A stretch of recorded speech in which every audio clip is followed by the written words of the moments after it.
আসসালামু আলাইকুম everyone, welcome back to my channel. কেমন আছেন সবাই? আলহামদুলিল্লাহ, আমি ভালো আছি।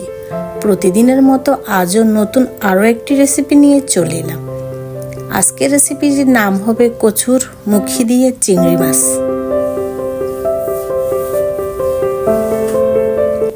তাহলে চলুন ভিউয়ার্স, রেসিপিটি শুরু করি। এখানে আমি কচুর মুখীগুলোকে ভালোভাবে কেটে পরিষ্কার করে ধুয়ে গরম পানিতে একটু সিদ্ধ করার জন্য দিয়েছি।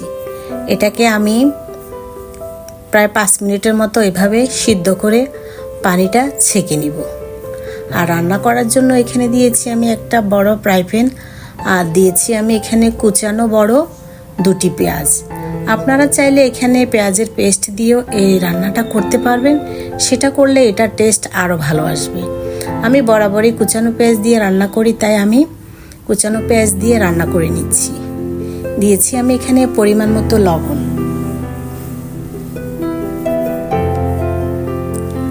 এখন দিয়ে দিব আমি এখানে 1 চামচ পরিমাণে মরিচের গুঁড়া ও 1/2 চামচ পরিমাণে হলুদের গুঁড়া। কচু জাতীয় জিনিসে কচুর মুখীতে হলুদের পরিমাপটা একটু কমই লাগে। ভালোভাবে কষিয়ে আসলে এখন এখানে আমি অল্প একটু পানি অ্যাড করে দিয়েছি। এটাকে আরও একটু কষিয়ে নিব। এখন দিয়ে দিব এখানে আমি বড় 1 চামচ রসুন পেস্ট। রসুনটা কচুর মুখীতে অবশ্যই দিবেন, না হলে এটা খেতে গলা চুলকাবে। আর যেটা দিয়ে রান্না করব চিংড়ি মাছ। চিংড়ি মাছগুলো দিয়ে আমি এটাকে কষিয়ে নেব প্রায় 5 থেকে 6 মিনিটের মতো। কচুর লতা, কচুর মুখী, কচু এগুলাতে চিংড়ি মাছ দিয়ে রান্না করলে খুব মজা হয়। গ্রামের এটা ঐতিহ্য একটা রান্না। এটা গ্রামের প্রত্যেকটি ঘরে ঘরে এই রান্নাটা করা হয় আমার মতে। এখন ভালোভাবে কষিয়ে আসলে দিয়ে দিয়েছি আমি এখানে সেই সিদ্ধ করে রাখা কচুর মুখীগুলো।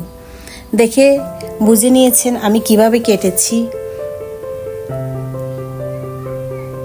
ভালোভাবে কিছুক্ষণ এভাবে নেড়ে চেড়ে কষিয়ে নিব। কচুর মুখীর গায়ের এই জলগুলোকে শুকিয়ে গেলে এখানে আমি অ্যাড করে দিব গরম পানি। অনেকে চাইলে চিংড়ি মাছগুলো উঠিয়ে পরে আবার দিতে পারে, আমি উঠাই নাই কারণ চিংড়ি মাছ ভাঙবে না, তাই পানিটা শুকিয়ে গেছে। এখন এখানে আমি গরম পানি দিচ্ছি। গরম পানি দিলে তরকারিটার কালার সুন্দর হয় এবং কি তাড়াতাড়ি এটা বলক এসে সিদ্ধ হতে কোনো অসুবিধা হয় না। এভাবে প্রায় রান্না করে নিচ্ছি আমি প্রায় 10 মিনিটের মতো। যতক্ষণ না এগুলো সিদ্ধ হবে ততক্ষণ পর্যন্ত এটাকে হালকা নেড়েচেড়ে এভাবে রান্না করে নিতে হবে।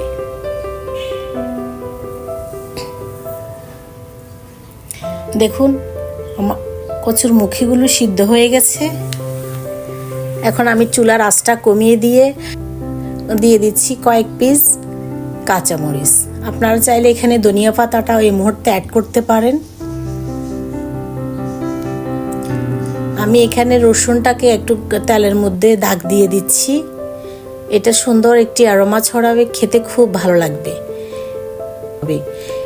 এই বাগারটা দেওয়ার কারণে তরকারির স্বাদ এবং তরকারির চেহারা দুটি পরিবর্তন হয়ে যাবে।